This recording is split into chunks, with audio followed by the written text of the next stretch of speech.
Oke, selamat malam. Assalamualaikum warahmatullahi wabarakatuh.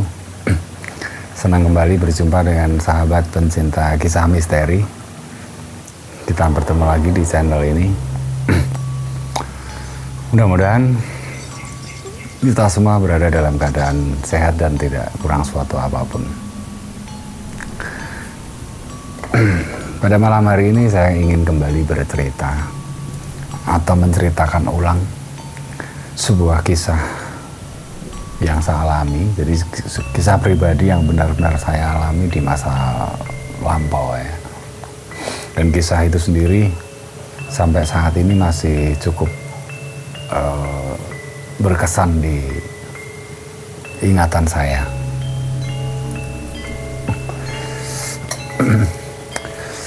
Demikian saudara-saudara, kisah ini terjadi pada tahun 1990.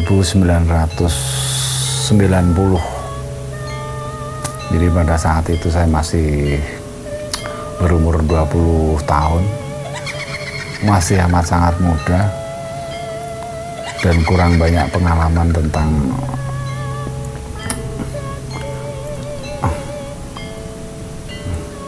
interaksi sosial dengan masyarakat luas. Belum begitu banyak mengerti tentang budaya, etika, kearifan lokal dan segala macamnya. Cerita ini terjadi pada tahun 1990, hari Sabtu. Saat itu kami berempat, jadi saya dengan 3 kawan saya berencana mengisi waktu libur malam minggu itu pengen refreshing ke pantai Parangtritis di Jogja ya. Jadi pada waktu itu kami dengan 2 sepeda motor berboncengan semua, kami berempat meluncurlah ke Parangtritis di Jogja itu. Masih agak pagi kami berangkat dari kota Solo. Dan perjalanan juga lancar, tidak ada kendala yang cukup berarti, sehingga tidak terlalu siang itu kami sudah sampai di Parangtritis, sebuah pantai yang cukup indah dan banyak menjadi destinasi wisata. Pantai Parangtritis sendiri itu terletak di sebelah selatan kota Yogyakarta.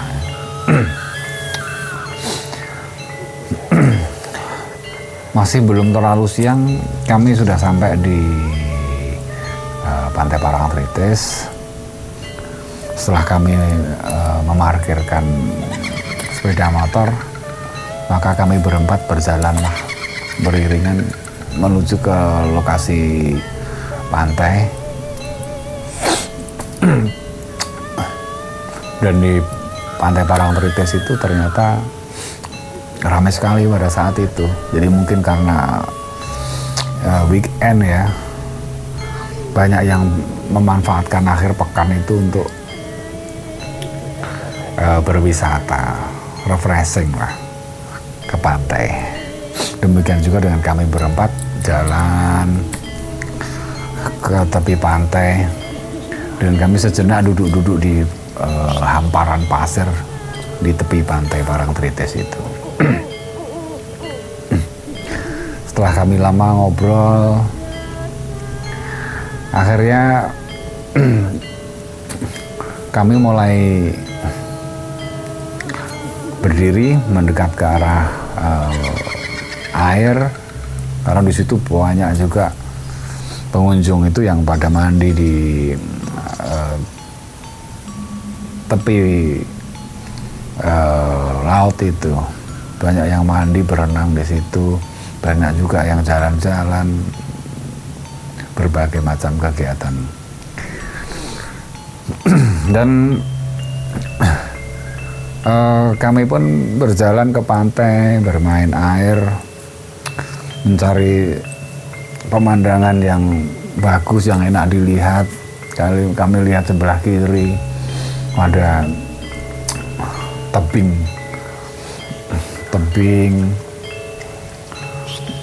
yang di atasnya ada bangunan dan ada di tepinya ada tangga. Dan waktu itu kami pun kurang tahu itu lokasi apa karena masih asing ya. Sehingga kami asik meskipun tidak berenang tapi kaki masuk ke air. Setelah beberapa saat kami berada di pantai bermain air itu, tiba-tiba ada bapak-bapak belum terlalu tua. Ada bapak-bapak yang menghampiri saya dan dengan sopan beliau menyampaikan ke saya, "Mas." "Iya Pak."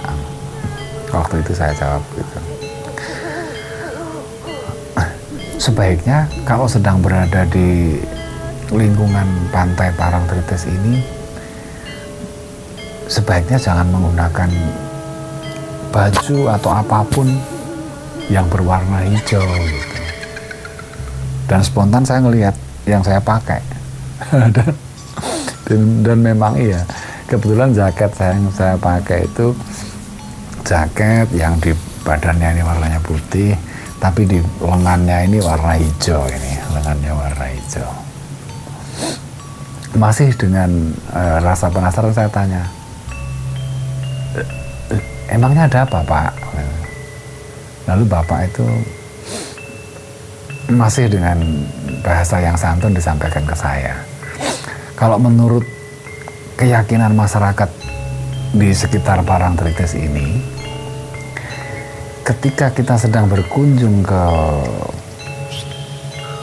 lingkungan pantai Parangtritis, tabu untuk memakai atribut baju, jaket, kaos atau apapun yang berwarna hijau. Karena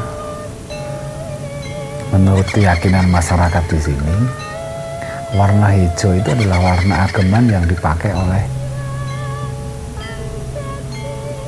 Kanjeng Ratu Kidul.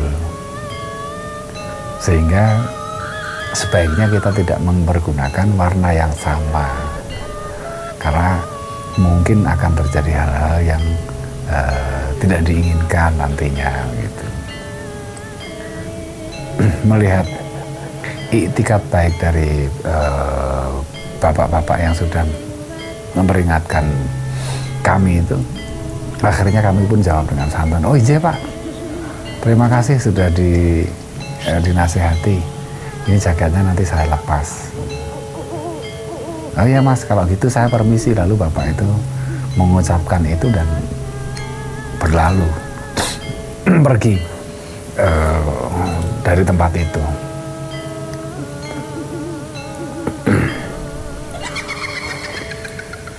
Pada saat itu,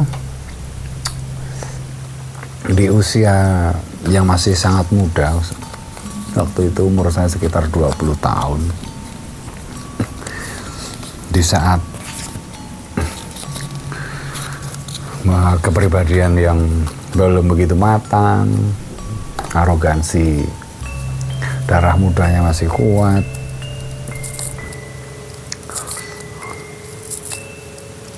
dan sedikit pemahaman tentang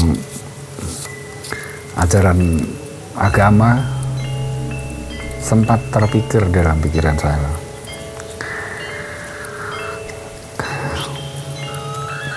andai kata kita ikut dan takut terhadap hal-hal lain dengan keyakinan bahwa kita mempercayai eksistensi makhluk gaib dan meyakini bahwa sosok gaib ini mampu memberikan apapun, baik keuntungan, manfaat, kerugian, celaka dan segala macam. Pada waktu itu saya berpikir musyrik dong kalau kita mempercayai itu. Meskipun secara etika santun kepada bapak yang sudah menasihati kita, saya jawab dengan santun juga, menghargai beliau. Tapi setelah beliau pergi sempat terpikir seperti itu. Artinya jangan pernah takut kepada selain Tuhan dan takut meyakini bahwa selain Tuhan itu ketika kita tidak patuh akan mampu memberikan madarat, mampu mencelakai dan segala macam. Dalam pemikiran yang masih amat dangkal sebagai anak muda usia 20 tahun pada waktu itu, spontan saya justru melangkah ke tengah laut sampai di atas lutut ini airnya di atas lutut itu.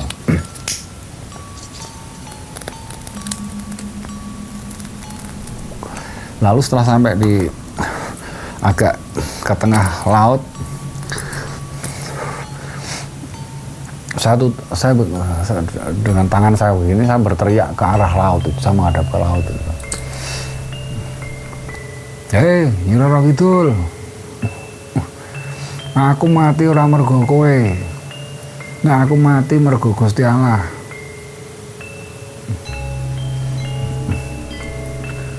Yen kowe ngantek wani jedul malah cilaka kowe. Nek nganti kowe jedul malah tak jaluki nomor kowe engko. Jadi bisa dibayangkan anak usia 20 dengan ketidakpahaman tentang kearifan, tentang budaya dan segala macam, punya arogansi sedemikian rupa tanpa berpikir macam-macam ya. Meskipun bukan tanpa alasan. Pada waktu itu saya hanya berpikir, saya hanya menjaga akidah saya bahwa saya tidak ingin meyakini bahwa ada kekuasaan selain Tuhan yang mampu memberikan baik itu kebaikan, keburukan, bisa mencelakakan kita. Dalam pemikiran saya pada waktu itu seperti itu.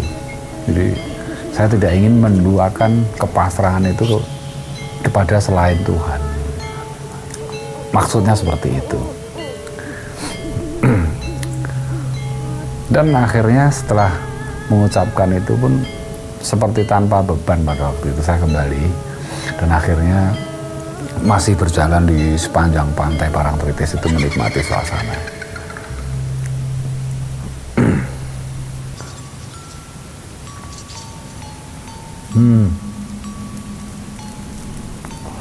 Ketika sudah agak mulai redup, matahari mungkin sekitar jam 3 mungkin ya. Sekitar jam 3, panas sudah tidak begitu menyengat, sudah terik. Kita berempat menepi,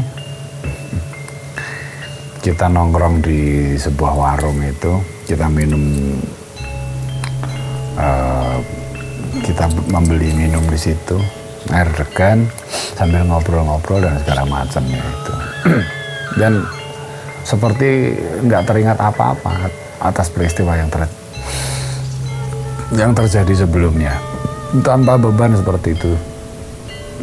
Dan setelah kami sejenak melepas penat ngobrol di warung itu, akhirnya kami berempat memutuskan untuk kita pulang aja ini, ntar daripada kemalaman di jalan. Karena naik sepeda motor kan jauh kan dari Jogja, Parangtritis pulang ke Solo itu jauh sekali.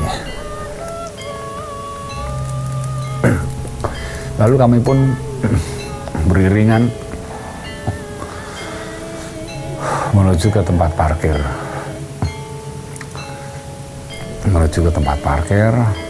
Mengambil sepeda motor, dan akhirnya kami pun berangkat untuk pulang kembali ke Solo. dan tanpa berpikir macam-macam ya kami menikmati saja suasana situasi di sepanjang perjalanan kami pulang itu. Nah, ketika kami berada, yang saya ingat sudah arah pulang, ini sudah di kota Yogyakarta ke arah pulang, tepatnya di depan kampus IAIN ya. Tepatnya di depan kampus IAIN itu terjadilah sebuah peristiwa.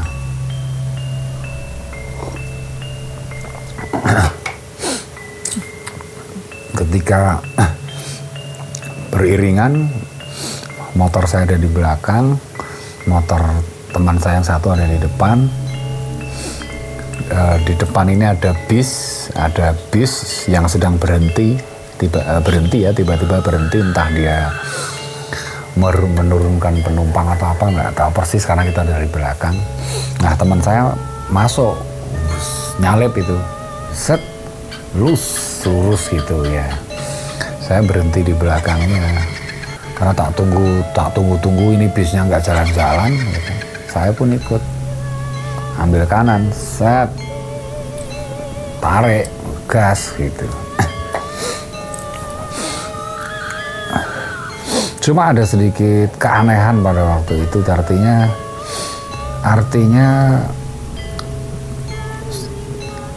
saya melihat,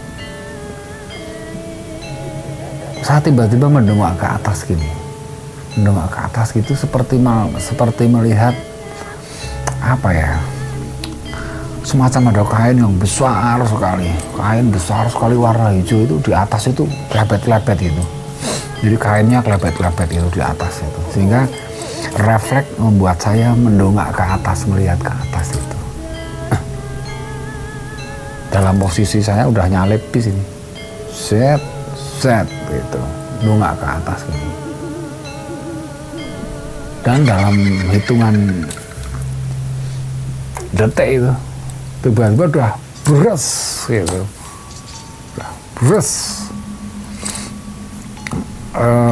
setelah saya sadar, ternyata di depan ketika saya nyalip bis itu ada mobil Chevrolet itu muncul dari depan bis itu. Otomatis kan head to head itu, saya benturan dengan Chevrolet itu tadi, bres ya. Dan saya nggak ingat persis pada waktu itu peristiwanya seperti apa, karena yang saya tahu saya dongak ke atas, tiba-tiba bres gitu aja.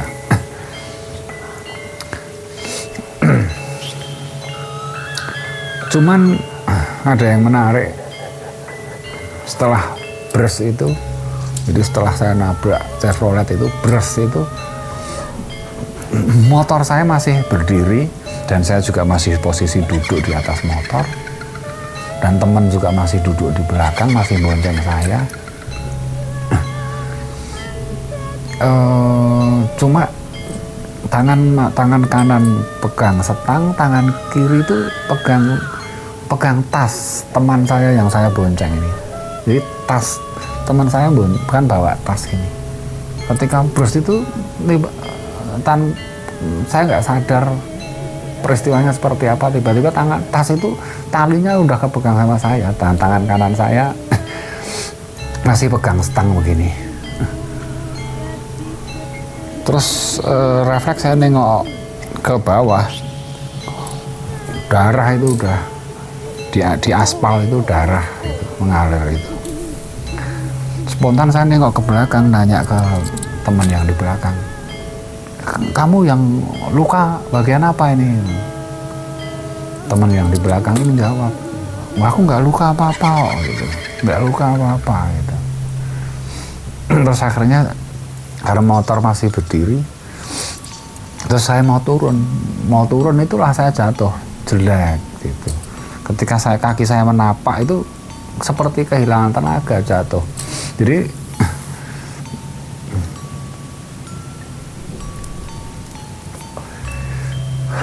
ada darah di jalan, di aspal itu, ternyata itu darah yang berasal dari kaki saya, dari lutut saya tuh, dari lutut saya.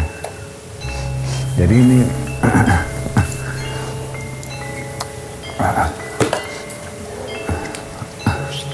ini dijahit ini ada, ini 17 jahitan karena dagingnya hilang. Terus setelah di rumah sakit itu cuma dibersihin, terus ditempelin gini, dijahit langsung ini. Terus yang pas di tempurung ini juga ada jahitan, ini lupa berapa, 9 jahitan atau berapa itu. Dan lutut tempurungnya udah geser ini, sehingga waktu saya napak nggak bertenaga, ini jatuh berak gitu. Tapi masih sadar. Masih sadar.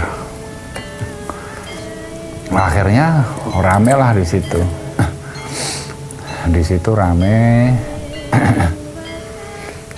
Dan akhirnya banyak orang yang menolong. Oh iya. Jadi ketika motor saya nabrak mobil itu, bres itu, meskipun saya masih posisi berdiri, tangan kanan pegang setang, kiri tiba-tiba pegang tas dari teman saya bonceng itu. Tapi posisi roda sepeda motor saya depan itu sudah melesak ke dalam. Jadi karena benturan duek itu langsung melesak ke dalam, parah. Udah nggak bisa jalan motor ini. Kembali ke cerita.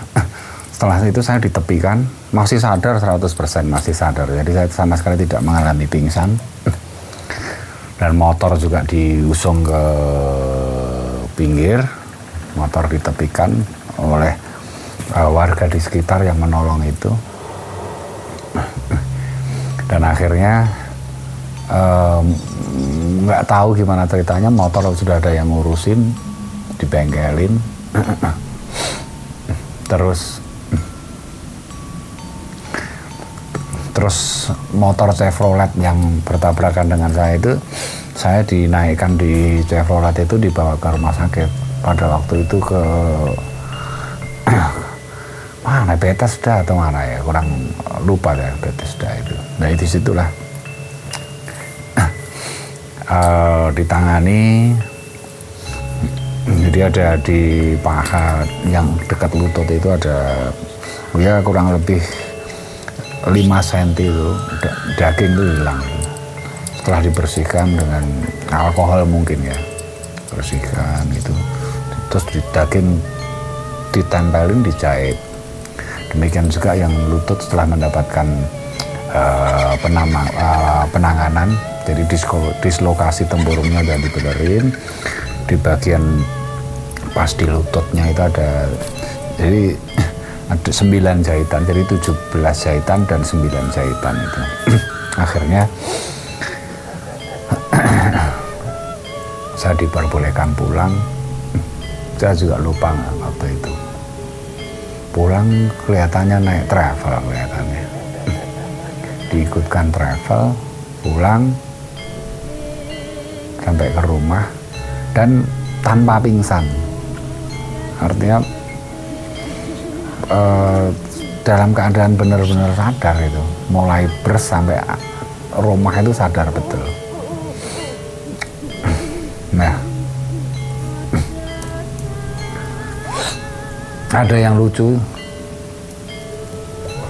saya anggap lucu karena ini hanya intermezzo saja ya.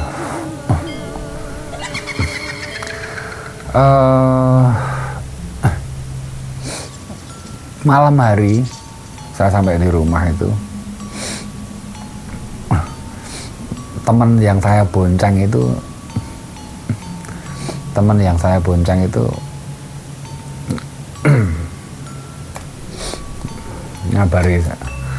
ngabari saya, nanyakan kabar dan segala macam. Dan hanya mungkin hanya candaan atau gimana, itu bercerita bahwa plat nomor di motor saya tuh, atasnya ada nomornya sekian dan di bawahnya kan ada bulan dan tahun ya. Jadi yang saya ingat betul yang tertulis di plat nomor itu bulannya 8, tahunnya 91, artinya bulan 8 tahun pajak ganti plat nomornya nanti 91, jadi 891. Sambil bercanda teman saya cerita, sorenya peristiwa saya tabrakan, malamnya itu apa ya pada waktu itu ya, porkas atau apa ya, porkas atau togel atau apalah gitu. Pada waktu itu, pada tahun itu legal itu, intinya disampaikan ke saya bahwa nomor yang keluar pada undian malam itu adalah 891, persis 3 angka, 891. Saya langsung teringat dengan situasi ketika berada di Pantai Parangtritis. Sesaat setelah diingatkan oleh warga sekitar jangan memakai uniform atau apapun yang berwarna hijau. Setelah orang ini berlalu kan saya masuk ke air dan menghadap laut itu, sambil begini saya ngomong, Nyi Roro Kidul, metu aku mati ora mergo kowe. Nek kowe gelem metu lho malah cilaka tak jaluki nomor. Saya jadi teringat itu. Meskipun saya tidak meyakini, cuman saya hanya ketawa. Dan terus saya hubungkan lagi ketika pas bresnya itu, ketika pas motor saya nabrak Chevrolet itu, bres itu, beberapa detik sebelumnya kan saya sempat tiba-tiba mendongak, seperti ada sesuatu yang memancing perhatian saya mendongak, seperti saya melihat seperti ada kain hijau yang berkibar di atas itu, kayak berlalu, kayak orang pakai jarik terus lewat di atas itu. Saya otomatis memancing penglihatan saya setelah saya hubung-hubungkan apakah betul ini karena ada peristiwa di pantai, saya katakan seperti itu. Apakah betul ini pada usia yang tidak matang itu, apa betul ini di atas tadi selendangnya Nyai Roro Kidul yang lewat ya? Karena kalau dipaksain cerita ini ujungnya seperti itu. Karena saya berteriak, yang kowe wani metu malah cilaka tak jaluki nomor gitu. Dan entah karena faktor kebetulan atau apa, dan memang plat nomor motor saya itu keluar bener 3 angka, 891.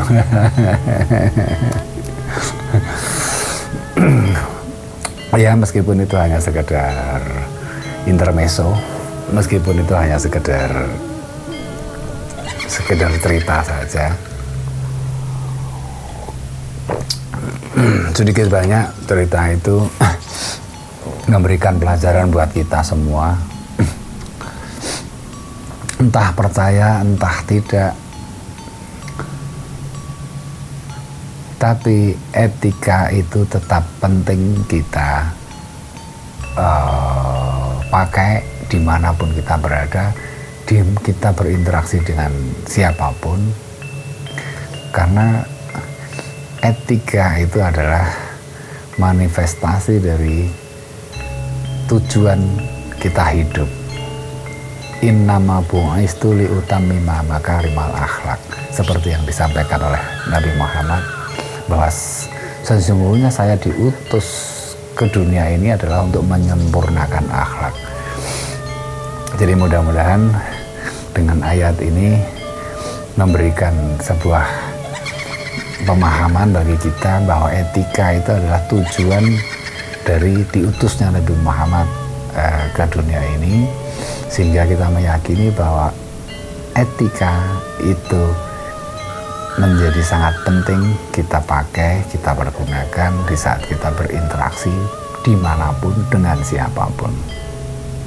Demikian sebuah cerita yang mudah-mudahan bisa memberi sedikit manfaat, memberi sebuah hikmah, paling tidak bisa menjadi hiburan untuk dinikmati, didengarkan dalam situasi apapun. Oke, terima kasih. sahabat pencinta kisah misteri. Kita akan ketemu lagi pada sesi berikutnya dengan cerita-cerita lain yang lebih menarik, lebih membuat kita semakin memahami esensi dari keberadaan manusia, tujuan dihadirkannya manusia di muka bumi ini. Terima kasih atas perhatiannya. Sampai ketemu lagi. Wassalamualaikum warahmatullahi wabarakatuh.